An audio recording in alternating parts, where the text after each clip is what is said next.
तेकरे से ती हमन गर्व करे हन छत्तीसगढ़िया भाखा। तेकरे से ती हमन गर्व करे हन छत्तीसगढ़िया भाखा। हमर बोली हमर भाखा जैसे गुड़ के लाटा रे, जैसे गुड़ के लाटा। एकर जैसे कोनो नहीं कोनो भाखा रे, नहीं कोनो भाखा।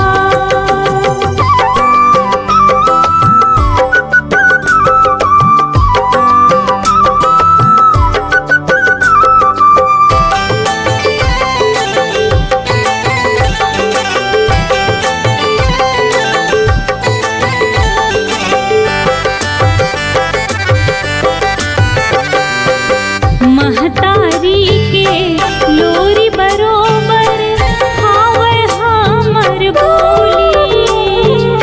भाई बहिनी के माया हे माँ गुर तुरहा से ठिठोली।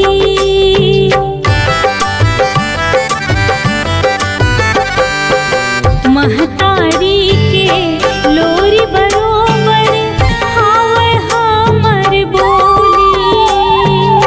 भाई बहिनी के माया हे माँ गुर तुरहा से ठिठोली। आगू बढ़ के जमो लेवै दुख पीरामा बाटा रे, दुख पीरामा बाटा। एकर जैसे कोनो नहीं कोनो भाखा रे, नहीं कोनो भाखा।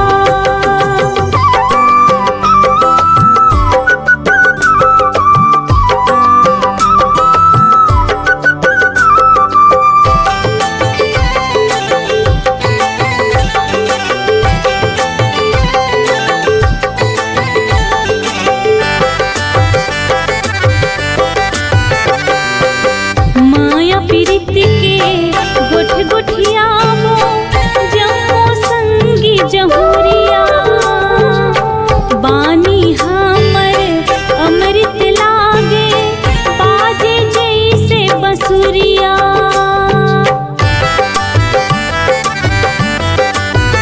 हाँ माया पीरित के गोठ गोठियावो जम्मो संगी जहुरिया। बानी हमर अमृत लागे बाजे जैसे बंसुरिया। हृदय माँ मंद्र से खोरे हर लेवै दुख के काटा रे, हर लेवै दुख के काटा। एकर जैसे कोनो नहीं कोनो भाखा रे, नहीं कोनो भाखा। तेकरे से ती हमन गर्व करे हन छत्तीसगढ़िया भाखा।